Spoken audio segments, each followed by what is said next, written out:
The following presentation is brought to you by the Realm Network.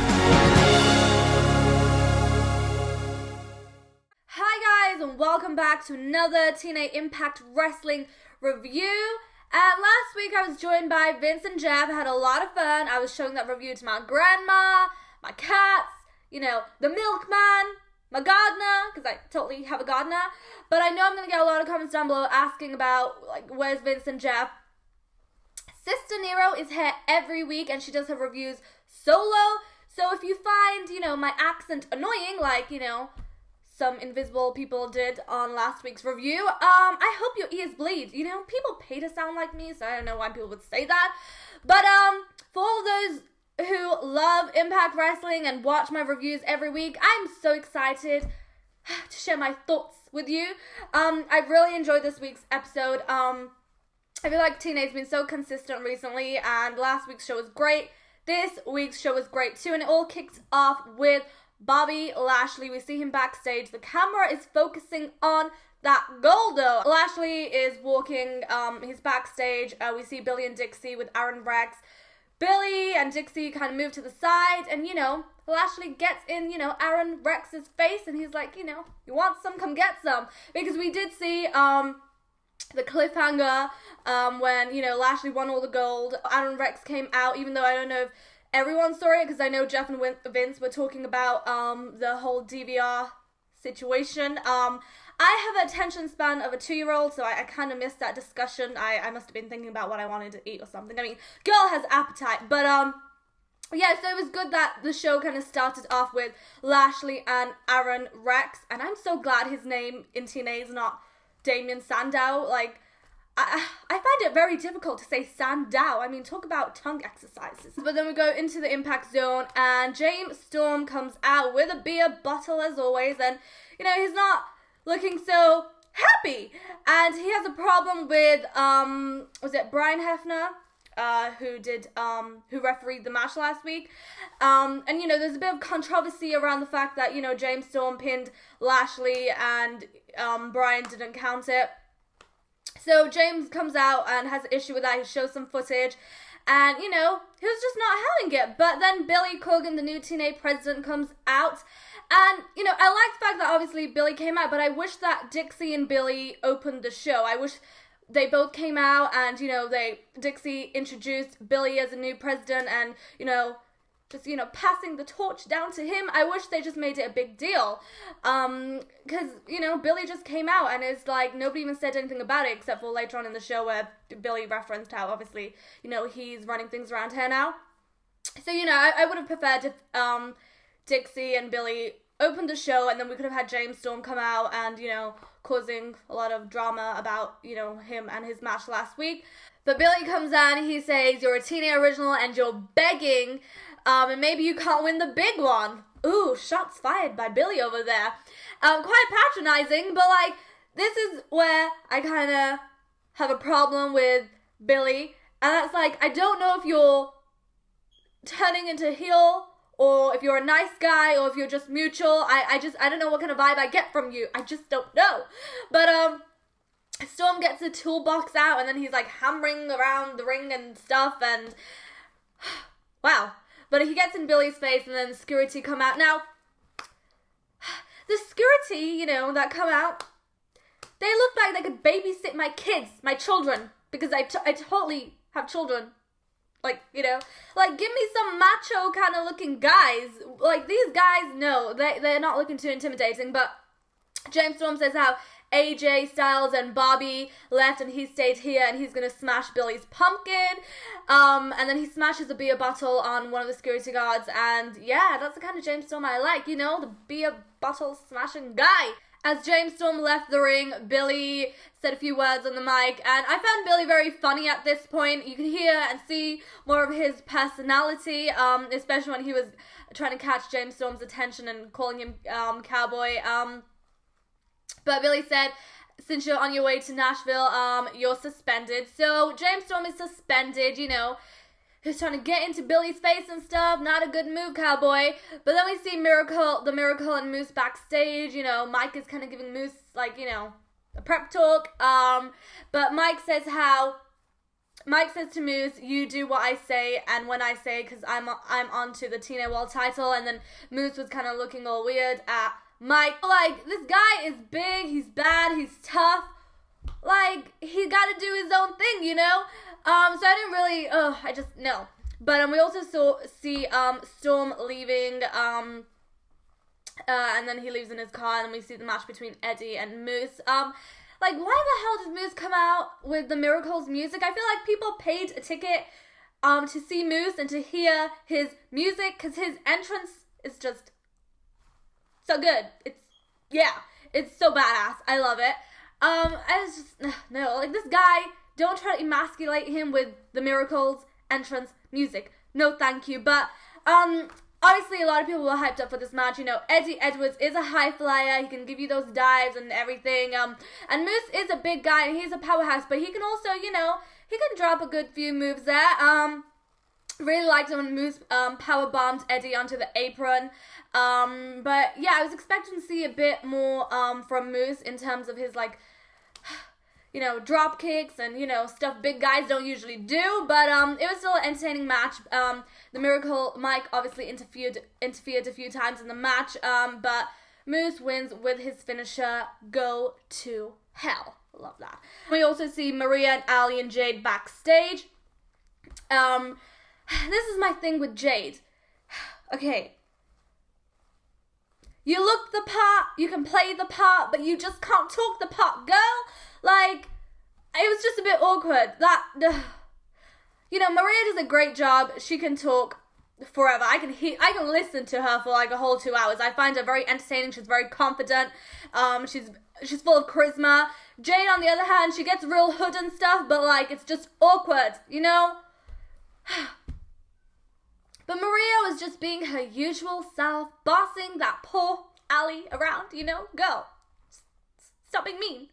And she was just telling Jade how if Gail loses, she'll never get a title shot again. Jade says, well, if she doesn't lose, I don't play by your rules. Blah, blah, blah, blah, blah. But come on, Jade. Loving the facial expressions. Love you as a wrestler. You look phenomenal. But like, I would just prefer if she worked more on her character. But then we see the match between Gail and Jade. Now remember, if Gail loses any of these matches that Maria sets up, Gail will never get a title shot again. Get into the match between Gail and Jade, and I absolutely loved this match. I mean, of course, I love Gail, favorite wrestler ever. And Jade, you can really just tell like she wants to prove a point, and she's so talented. Everyone was really looking forward to this match. And it was very technical, very technical. We saw some great spots outside of the ring. So I really enjoyed it. And it was quite long until Sienna interfered in the match. She did her finisher, and it's called the AK-47 on Gail. She gets into the ring with the silencer on Jade. I want to see more from Sienna. She's a Knockouts champion, and I know right now Gail is the centerpiece in terms of, you know, the knockout storyline and whatnot. But we really, come on, we have some great talent like Sienna. We want to see her in the ring, you know. She's a knockouts champion and she hasn't done a thing. But then again, Maria's in charge, so what are we really going to see from her? But then we see the X Division guys backstage. It's Braxton, DJZ, and Mandrews, and Lashley, you know, interferes. What, like, this guy has just been walking around all day with all of his belts, as you do, you know. I mean, come on. If I had all that gold, hell, I would be doing the same. But he says he has an announcement to make, and it's going to affect them. But then we see a four-way between Rockstar Spud, Braxton, Mandrews, and DJZ. And, of course, this is a great match. We already feel the tension between Spud and Braxton if you go back to a few weeks ago or months ago where, you know, Braxton was going in hard with those kicks to Rockstar Spud and he had to leave the match. And, you know, apparently Spud has braces now and whatnot, but Spud was being his usual self, you know, that heel, that annoying heel, running around the ring, causing mayhem, not really wrestling. I love Spud. He's so great on the mic, and I'm not just saying it because he's from my hometown and but absolutely love the guy. It was a great match. Mandrews and DJZ, I mean, they did such a great job, and Really liked how Mandrews was gonna go for that standing moonsault, but he didn't. Like, Mandrews, like, why is this guy not in the Olympics doing like gymnastics or something? Like, this guy is so talented, and remember, he is a British boot camp winner. So yeah, I really like this match, and of course, DJZ won.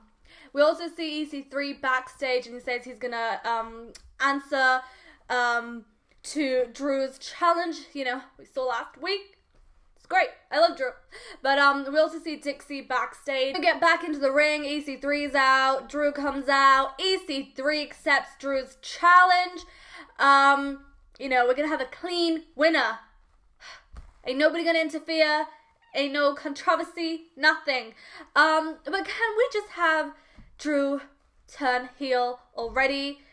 Come on, I'm just getting bored of this Drew. I saw Drew live like a month ago or a few weeks ago, and he's just so good as a heel. And this was a TV taping for ICW, and if you see a girl in the crowd, you know, with green hair and just crazy sunglasses covering her face, looking a bit miserable, that's me. I mean, I have my screw face on all the time. Everyone always thinks I'm angry or like mad. Like, it's just me. But then Aaron Rex comes out, and I love his entrance. I'm a sucker for entrances. But he comes out, and he says that he's going to be the special guest referee. So yeah, interesting, but I still want to see more from Aaron and Lashley. But dummies, let me talk to ya. It's Eli Drake, and he is no longer the King of the Mountain champion because he lost to James Storm. And, you know, Eli Drake is just being Eli Drake, and Lashley, again, this guy just walking around with all the gold. I mean, the ego is just boosting out of the Impact Zone. But, he interrupts and interferes, Eli Drake talking to whatever, the camera, and pours more salt into the wound. And as Lashley leaves, he passes Sienna, and he takes a moment, you know, looks at the title, like, you know, he's thinking, shall I go for this title or not? And Sienna is so feisty, and I loved it. Like, get your hands off Lashley, get out of here. But I know a lot of fans would love to see, you know, Lashley go for the knockouts, you know, championship, because that would never happen. But it was a cool, you know, thing TNA added. It's pretty good. But then we see Brother Nero and Broken Matt. Both of them are in the Impact Zone. This was pre-recorded. There's nobody in the Impact Zone. There's just ladders everywhere. And Broken Matt is telling Brother Nero that he had another premonition. However he says it. You know, last week he had a premonition about Maxwell getting abducted. And this week, you know, he said something about the ladders. And then they both chant obsolete. And Brother Nero was also singing to his song. I mean, oh man, these guys, so good. This week's main event is a ladder match. It's a number 1 contenders match for the tag team title, so we'll get onto that. But Eli Drake, he's in the ring, and the crowd, oh, they're chanting dummy, yeah, like, yes, make some noise. He does a James Storm impression, which I found to be so hilarious, but Mahabali Shera comes out. Kind of surprised he came out. I thought they were just doing the whole Mahabali Shera and Grado thing, and I was kind of surprised that Mahabali Shera and Grado weren't in the tag team match. But then again, Grado is such a huge star outside of TNA, and he's just so busy, like, doing all these shows in Scotland, I believe, with, you know, Insane Championship Wrestling, so not surprised that Grado wasn't here. But Mahabali Shera comes out. Again, he's trying to interact with the crowd, but the crowd are just not having it. I don't know if it's because he's foreign or what is, but they're not into it. Like, Shera, they're not into it. But he comes out and he says, "Shut up and fight me, you dummy." Yeah. Again, his accent is so hilarious. I mean, he's broken English. I could listen to him every day. I find him so hilarious, and it's just so, like, entertaining. But they have the match. It was pretty short. And, of course, Eli Drake won. We also see Dixie and Billy backstage with Lashley. Lashley said, "I act, you react." Well said, Lashley. That was great. But Lashley comes out, with his title as Billy and Dixie come out. Again, I'm liking how they're coming out together, but then again, I would have preferred if they opened the show and, you know, Dixie introduced Billy as the president. You know, she could have said a few words, how, you know, she's been running the company for however long, it's time for her to take a step down and let somebody else handle the daily stuff, you know? But, yeah, they both are, like, frightened of Lashley. Yes, the guy has all the gold, but, like, at the end of the day, you have the authority. Lashley said that the King of the Mountain Championship is garbage, and I'm going to unify the X Division and the King of the Mountain Championship and all the championships together.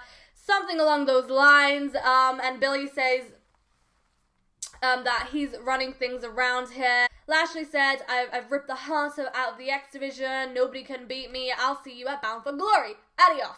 But as he leaves, Billy says there will be a battle royale next week. Whoever wins will fight Lashley before Bound for Glory. Now it's time for Ascension to Hell. Oh, I love this darkness. Okay, so we have 4 teams over here. We have the Bromans, we have Trevor Lee and Andrew Everett, we have the Tribunal, and we have Broken Matt and Brother Nero. Whoever wins in this ladder match, they will have a number 1 contenders match for the TNA Tag Team titles. Now, I would have preferred if we saw the Decay, you know. I mean, we could have had the Decay join commentary. Wouldn't that just be delightful, even though there was so much going on in the ring? It was a great match. Now, I feel like when the Tribunal attacked Broken Matt outside of the ring and Matt started biting them, it kind of really took the attention away from what was going on inside the ring. And, you know, when we saw the cameras, the camera shots switch up, you'd see the Bromans and Trevor Lee and Andrew Everett doing such a great job in the ring, but then you could see, like, the crowd staring at Broken Matt. So it was just like, come on, like, these guys are doing a great job in the ring. So yeah, but it was just so good. It was such a great match. I really enjoyed it. I feel like the Tribunal brought a bit of humor to the match by being themselves, and Andrew Everett and Trevor Lee, like, they are just so talented, so fresh, full of energy, and you could really see the Bromans as well. They really stepped up their game. I mean, they got a new entrance this week, but they did a great job. I found it really funny when Broken Matt was biting everyone. Like, he was in the ring biting Trevor Lee or Andrew Everett's ankle, ears. Like, this guy is hilarious. Like, it doesn't matter if you can do a powerbomb, like a Hurricane Rana, the AK-47, that doesn't matter, because, like, Broken Matt is still gonna steal the show with just biting somebody. I mean, that was hilarious. But then he dragged Raquel from her hair, and I think he was attempting to bite her, and she just slapped him, and she was screaming, "Girl, how long did it take you to do your hair, or get someone to do your hair? It took you a while, and you're just gonna slap the guy? Hey, if that was me, I would make sure I sent him to his deathbed. Like, that's just me." But halfway through the match, we didn't even see Brother Nero. Like, where was this guy? Was he knocked out? I didn't even see him. But I really liked the running powerbomb by Trevor Lee. It was really good. And then we also see Trevor Lee on the ladder and Brother Nero on the top rope. Finally, Brother Nero comes out of nowhere. And he takes out Trevor Lee. And then Brother Nero is on the floor. Matt gets the ladder, climbs up, and reaches out, and they are the new number 1 contenders for the tag team titles. And this is very symbolic, you know, Broken Matt on top, and Brother Nero just laying down. I really enjoyed this week's show. Great main event, and, you know, with Billy now being the president, and, you know, how he's in charge with the daily operations, I'm sure we will see a great build-up to Bound for Glory, and I'm just really excited to see next week's episode. Leave me your comments down below. Let me know, what did you think of the show this week? I absolutely loved it. TNA has been so great for the past couple of weeks, and yeah, let me know your thoughts. I'll reply back. And if you're gonna troll around in the comment section below, please delete yourself. Delete yourself, because you're invisible and you don't exist. And you can find me on Twitter at nonstopshariya, and I'll be here again next week with your TNA review. So I hope everyone has a great week, and I'll see you next week.